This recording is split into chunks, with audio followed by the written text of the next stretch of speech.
बे समाव फोसावनो लादों मोनसे सांग्रांथियारि रादाब। आसामाव जापानिज एनकेफेलाइटिसनि केसफोरा मख'जाथाव बांगासिनो दङ, जाय गासै रायजोआवनो सावस्रि मावख'गिरिफोरनि गेजेराव जिंगा सोमजिहोदों।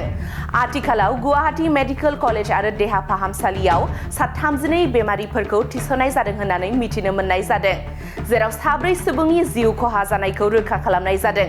बेनि गेजेराव 3 गथ'साफोर आरो सासे बैसो जानाय सुबुं दङ। GMCHनि मावख'गिरिनि रिपर्टनि बादिब्ला एप्रिलाव जापानिज एनकेफेलाइटिस सन्देरनायनि अनजिमाया लासैनो बांनो हमदोंमोन आरो जुनाव गासै 4 सुबुंनि जिउ खहा जादोंमोन।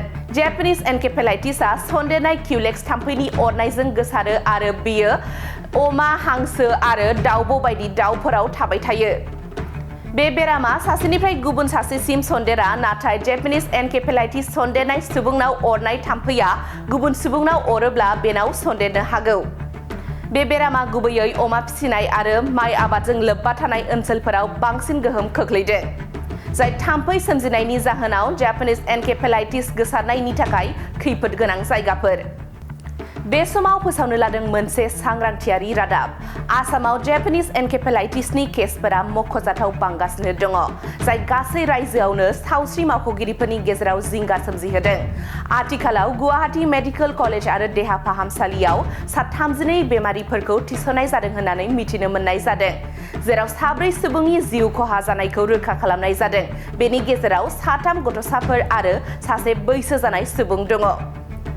GMCHनि मावख'गिरिनि रिपर्टनि बादिब्ला एप्रिलाव जापानिज एनकेफेलाइटिस सन्देरनायनि अनजिमाया लासैनो बांनो हमदोंमोन आरो जुनाव गासै 4 सुबुंनि जिउ खहा जादोंमोन। जापानिज एनकेफेलाइटिसआ सन्देरनाय क्युलेक्स थाम्फैनि अरनायजों गोसारो आरो बेयो अमा, हांसो आरो दाउब' बायदि दाउफोराव थाबाय थायो। बे बेरामा सासेनिफ्राय गुबुन सासेसिम सन्देरा, नाथाय जापानिज एनकेफेलाइटिस सन्देरनाय सुबुंनाव अरनाय थाम्फैया गुबुन सुबुंनाव अरोब्ला बेनाव सन्देरनो हागौ।